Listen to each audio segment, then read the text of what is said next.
Es un gusto, es un placer, un honor realmente poder presentar este estudio relacionado a los diezmos y las ofrendas y explicar un poco, porque esto es algo que me preguntan mucho. Mi ministerio siempre se enfoca más que nada a la prédica de la palabra respecto a la venida del Señor Jesús, inminente, como ha sido siempre desde Pentecostés hasta hoy. No venía inminente. Pero mucha gente me pregunta relacionado al tema de los diezmos porque evidentemente es algo que siempre queda la duda y es una incomodidad que hoy en día se da. Y por supuesto voy a dar mi punto y mi parecer al respecto, siempre basándome en la palabra de Dios. Bien, empecemos.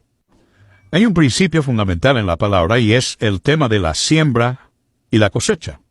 Este principio Dios lo ha mantenido a lo largo de los siglos, a lo largo de las generaciones.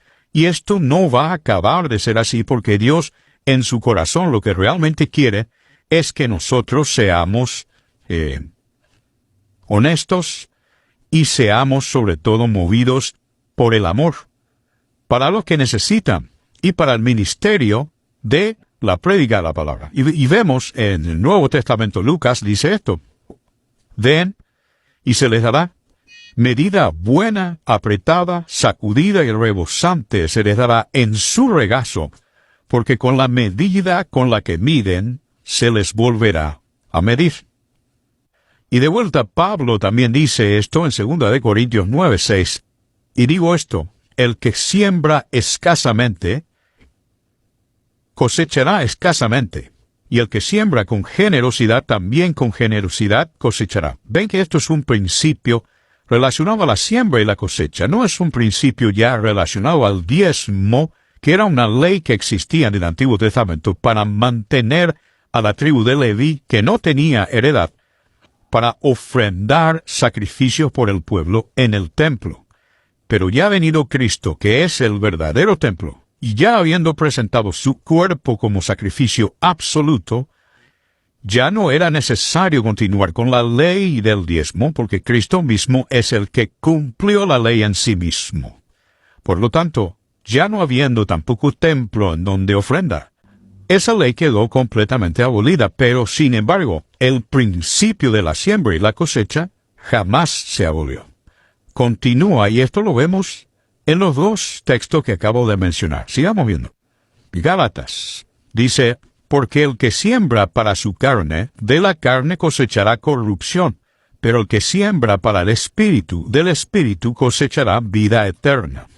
Y vemos esto porque sabemos que existen solo dos caminos: el camino de la verdad y la vida, y el camino de la perdición. Y en este mundo en el que estamos, o nos ponemos del lado de las finanzas del Espíritu Santo, o nos ponemos del lado de las finanzas del mundo. Y él dice aquí, Gálatas, Pablo, dice que el que hace las ofrendas para el mundo va a cosechar del mundo y de la carne corrupción. Pero el que hace el trabajo relacionado al Espíritu es el que va a cosechar vida eterna. Y lo que es las finanzas del Espíritu es relacionado a la prédica de la palabra, al apoyar a los hermanos que están predicando la palabra, pero con mucho cuidado y con muchísima sabiduría. Y voy a explicar más adelante por qué digo esto. Aquí Pablo dice, en el libro del 1 Corintios 16:2, el primer día de la semana, cada uno de ustedes guarde algo en su casa, atesorando en proporción a cómo esté prosperando. ¿Ves que hay una proporción? A esto se le llama porcentaje. Es decir, conforme a lo que porcentualmente estás mejorando cada semana en tus ganancias de ingreso, guarda también una proporción, la que decidas. ¿Para qué? Para que cuando yo llegue no haya entonces que levantar ofrendas. Pablo no tenía la costumbre de pedir. Él simplemente llegaba a un lugar, predicaba el evangelio y recibía las ofrendas sin tener que pedir él. Entonces, vemos que este mismo también es el principio que estábamos viendo anteriormente. Y se pasaban muchos años, vine para presentar donativos y ofrendas a mi nación. Este es Pablo hablando en el libro de Hechos capítulo 24, y vemos que ellos también, como apóstoles, ofrendaban a lo que es el servicio del templo que todavía estaba presente. Por lo tanto, ellos seguían dando diezmos y ofrendas. El diezmo no había sido prohibido y nunca salió de la boca de Jesús, que se había prohibido algo así. Sin embargo, se da por hecho después por la práctica de los apóstoles que ellos mantenían sus ofrendas y diezmos conforme a la ley. Pero a la iglesia no se le imponía estas leyes, solo ellos la cumplían, ¿ven?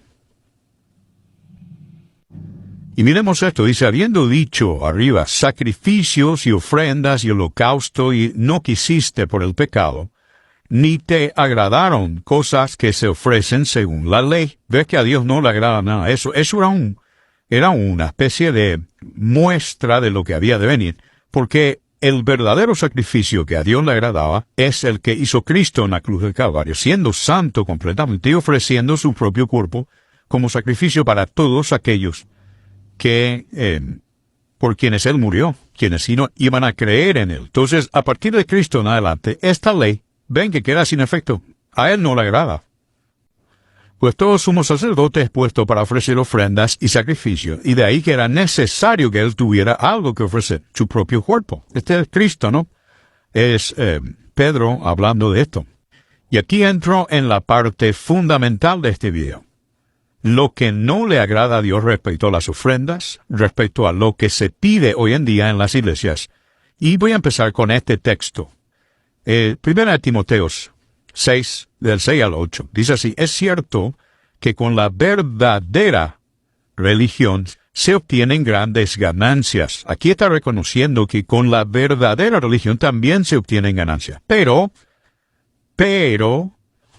solo si uno está satisfecho con lo que tiene, porque nada trajimos a este mundo y nada podemos llevarnos, así que si tenemos comida y ropa, contentémonos con eso.